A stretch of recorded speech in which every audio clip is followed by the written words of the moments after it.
우리 시간 하나님의 말씀 보도록 하겠습니다. 사도행전 5장 1절에서 11절의 말씀입니다. 사도행전 5장 1절에서 11절의 말씀입니다. 제가 한 절, 우리 여러분이 한 절씩 이렇게 읽도록 하겠습니다. 하나님의 말씀입니다. 아나니아라는 사람이 그의 아내 삽비라와 더불어 소유를 팔아. 2절 시작. 그 값에서 얼마를 감추며 그 아내도 알더라. 얼마만 가져다가 사도들의 발 앞에 두니 베드로가 이르되 아나니아야 어찌하여 사탄이 내 마음에 가득하여 내가 성령을 속이고 땅값 얼마를 감추었느냐. 땅이 그대로 있을 때에는 내 땅이 아니며 판 후에도 내 마음대로 할 수 없더냐. 어찌하여 이 일을 내 마음에 두었느냐. 사람에게 거짓말한 것이 아니요 하나님께로다. 아나니아가 이 말을 듣고 엎드러져 혼이 떠나니 이 일을 듣는 사람이 다 크게 두려워하더라. 젊은 사람들이 일어나 시신을 싸서 메고 나가 장사하니라.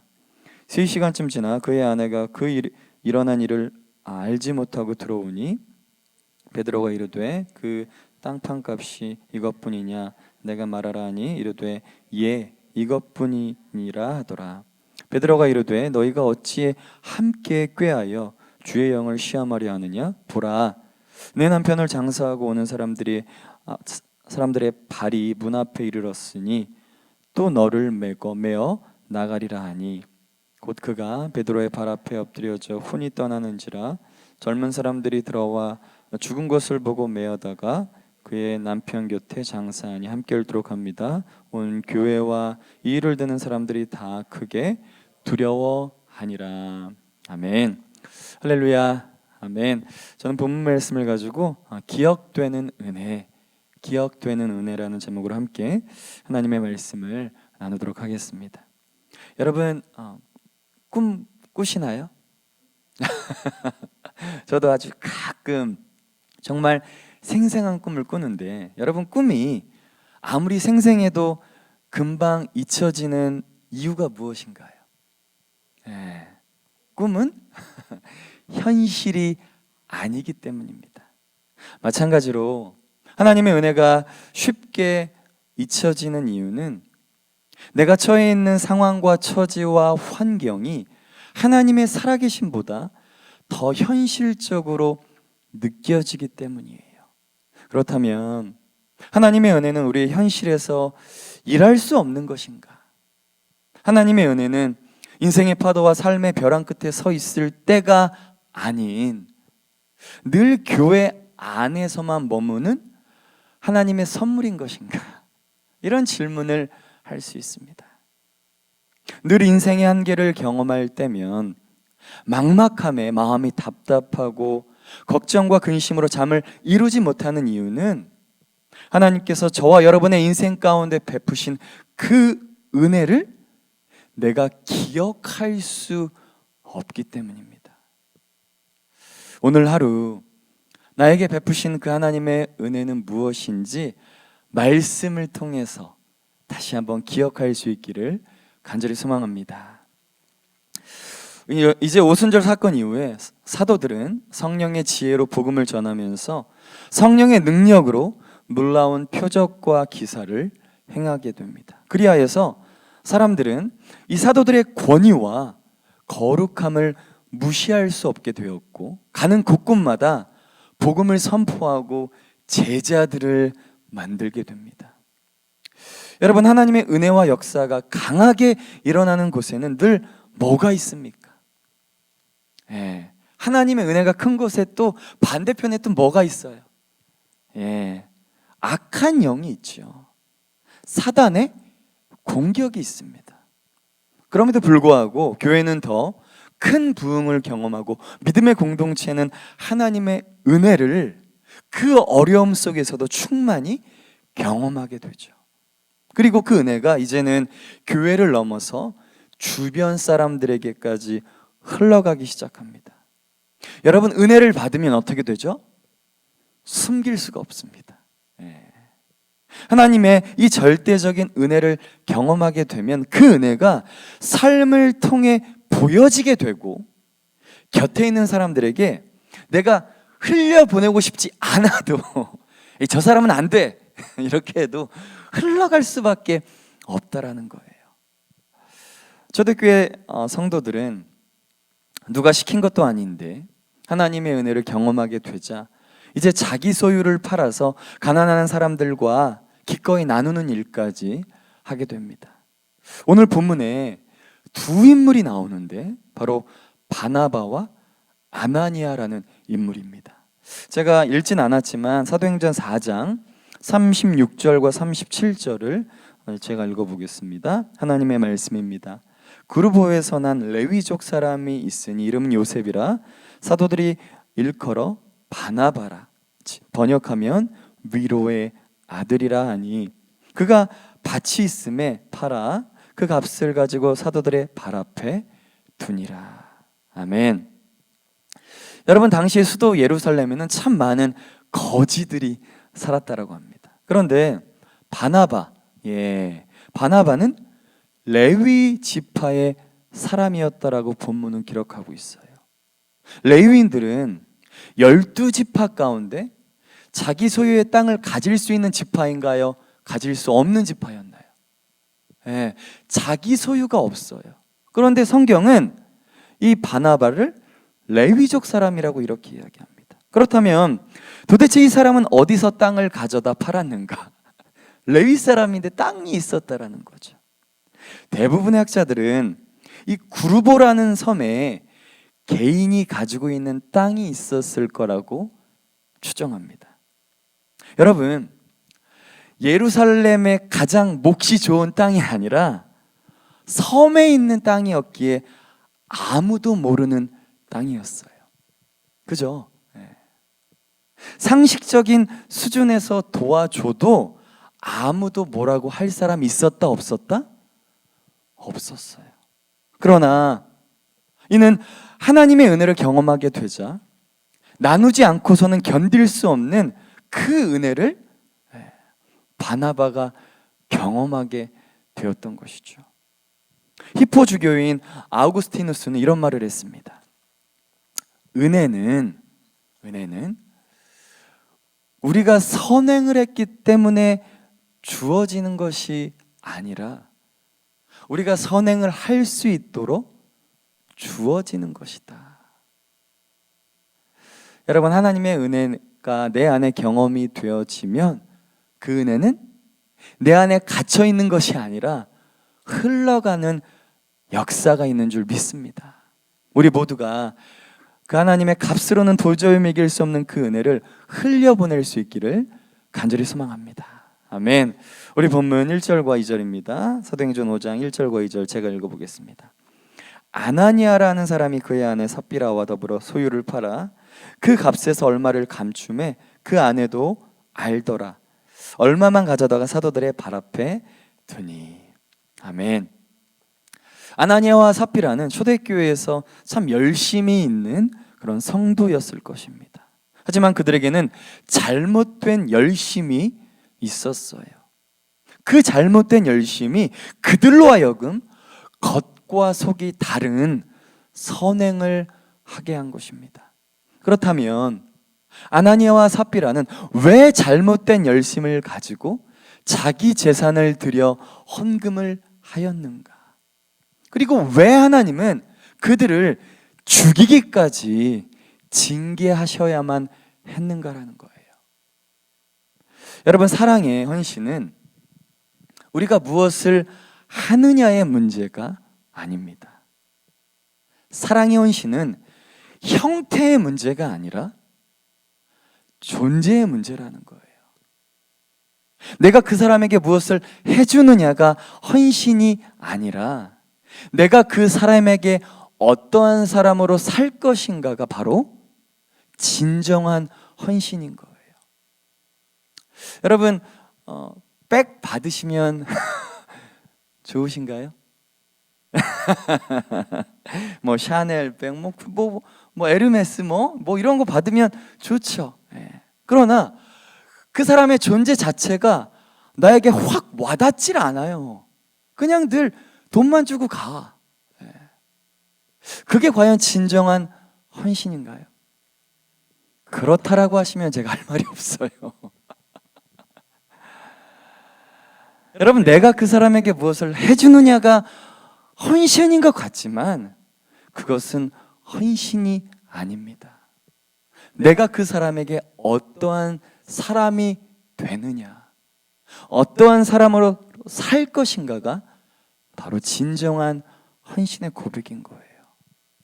저와 여러분이 사랑의 헌신과 섬김의 형태는 갖췄지만 우리의 존재는 전혀 헌신되어 있지 않은 채 살아갈 수 있어요. 이런 것이죠. 우리 교회 안에 참 많은 헌신의 고백과 섬김의 모습들이 있잖아요. 대부분의 사람들이 이것이 곧 신앙생활이다라고 이야기해요. 그래서 저 사람은 믿음이 좋아, 너무 좋다, 이렇게 이야기합니다. 그러나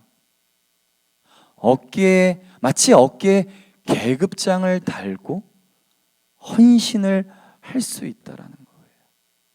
섬김의 자리에 있지만 온통 우리의 시선이 하나님보다 사람들의 인정에 있을 수 있다라는 것입니다. 여러분, 하나님 앞에서 하는 것이고 하나님께 드리는 것이니까 결국에 하나님 앞에서 우리는 그 헌신의 고백과 섬김의 고백을 할 수 있어야 되는 거예요. 마지막 정사는 누가 해주시는 거예요? 사람인가요? 사람의 인정인가요? 아닙니다. 마지막에서는 하나님 앞에서 우리가 정산할 때가 있는 거예요. 하나님 편에서의 진정한 헌신은 나의 존재 자체가 그분을 위한 삶으로 집중하는 것에서부터 시작되는 줄 믿습니다.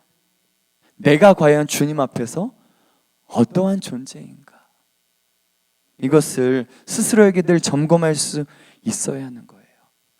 그래서 베드로는 이제 그들을 불러 이렇게 이야기합니다. 본문 3절과 4절입니다. 제가 읽어보겠습니다.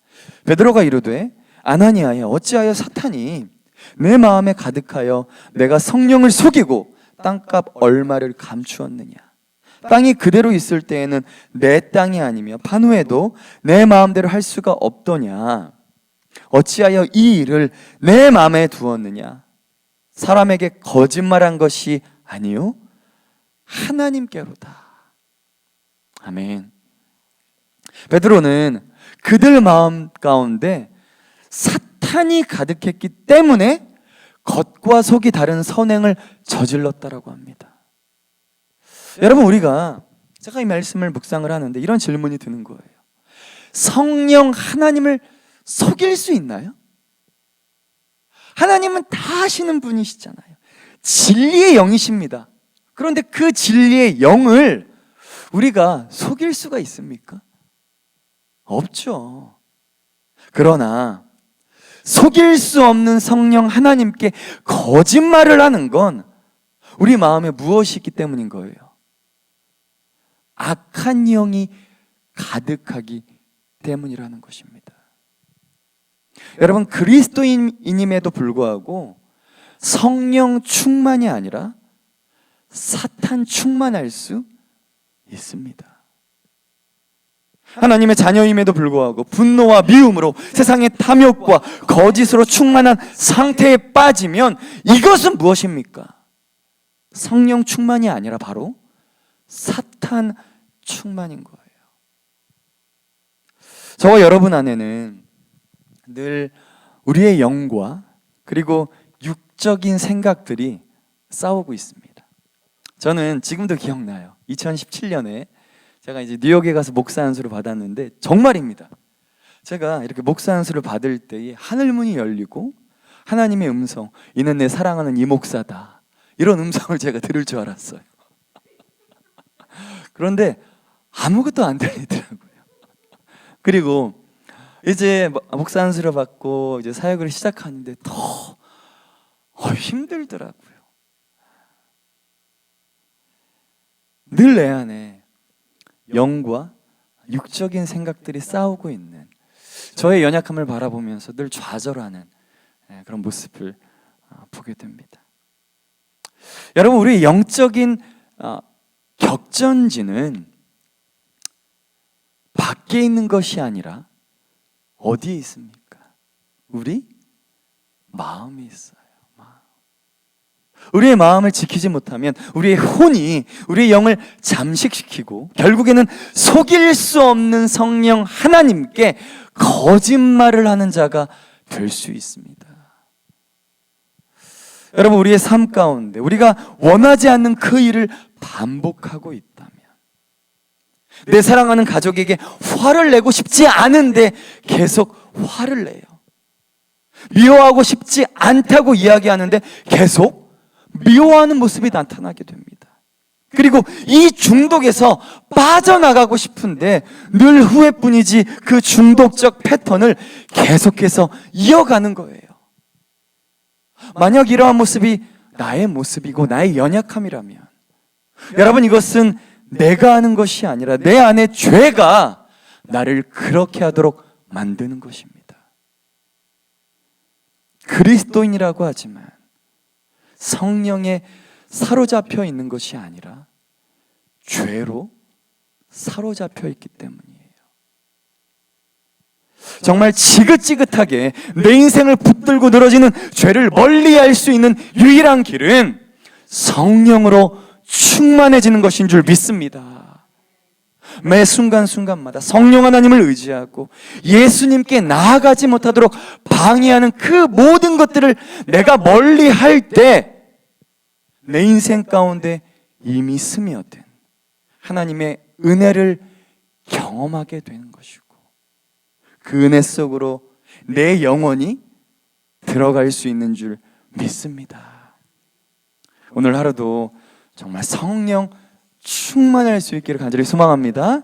아멘. 마지막입니다. 우리 5절과 6절인데 우리 한 목소리로 같이 읽도록 하겠습니다. 시작. 아나니아가 이 말을 듣고 엎드려져 혼이 떠나니 이 일을 듣는 사람이 다 크게 두려워하더라. 젊은 사람들이 일어나 시신을 싸서 메고 나가 장사하니라. 아멘.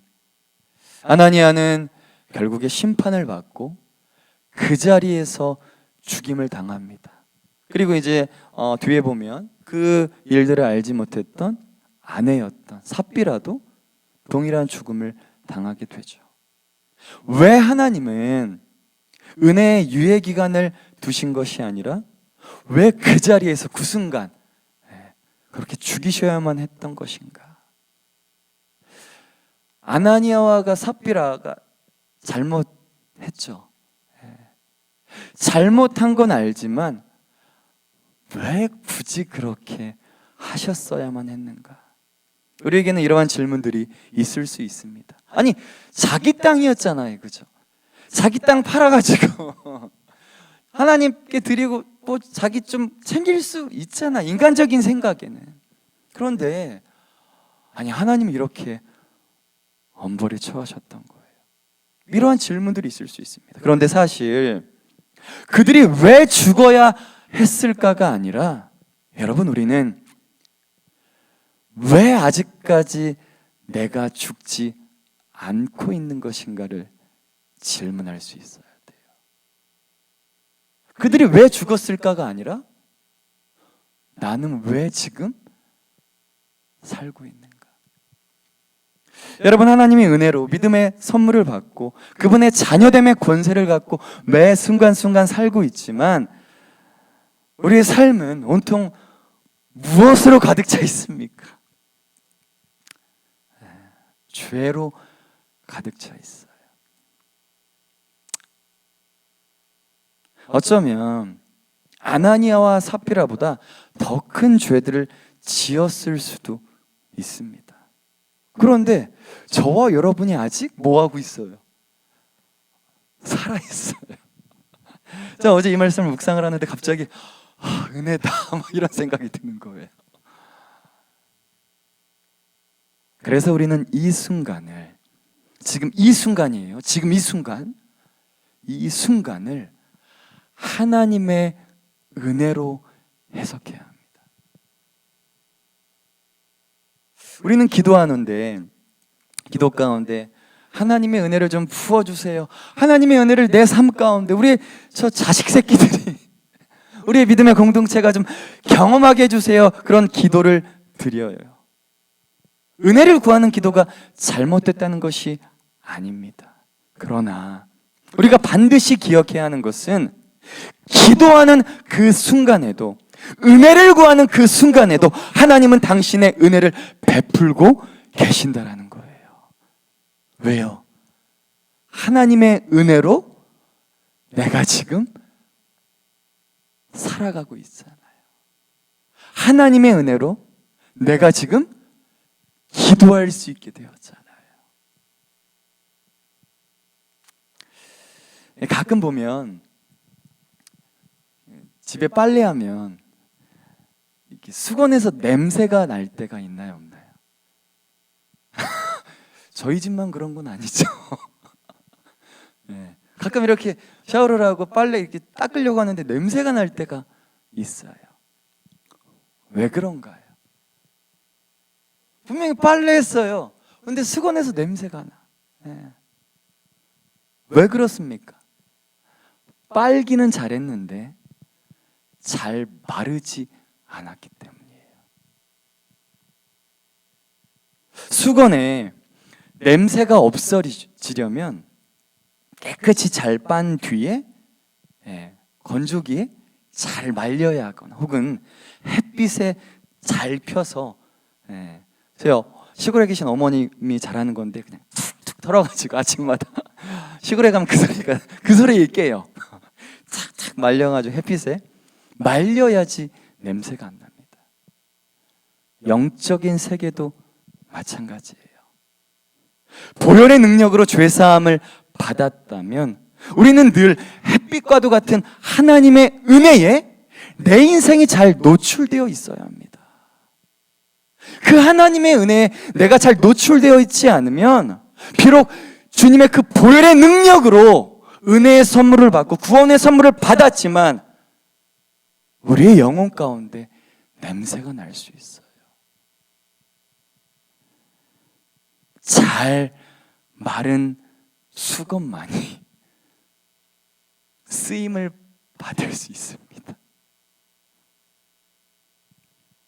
내 인생 가운데, 가정 가운데, 그리고 이 믿음의 공동체 가운데 베푸신 하나님의 은혜를 기억할 수 있는 우리 모두가 되기를 간절히 소망합니다. 지금 이 순간도 주님 좀 은혜를 주세요라고 기도하시죠. 이 순간이 뭐예요 지금?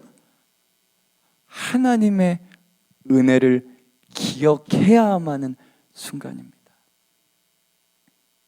아나니아와 삽비라, 저 사람들은 왜 죽었지? 그 질문이 아니라 그럼에도 불구하고 나는 왜 살아있는가? 거기서부터 시작하셔야 합니다. 이러한 믿음의 고백과 결단이 우리 모두에게 있기를 간절히 소망합니다. 아멘. 우리 이 시간 같이 기도하기 원합니다.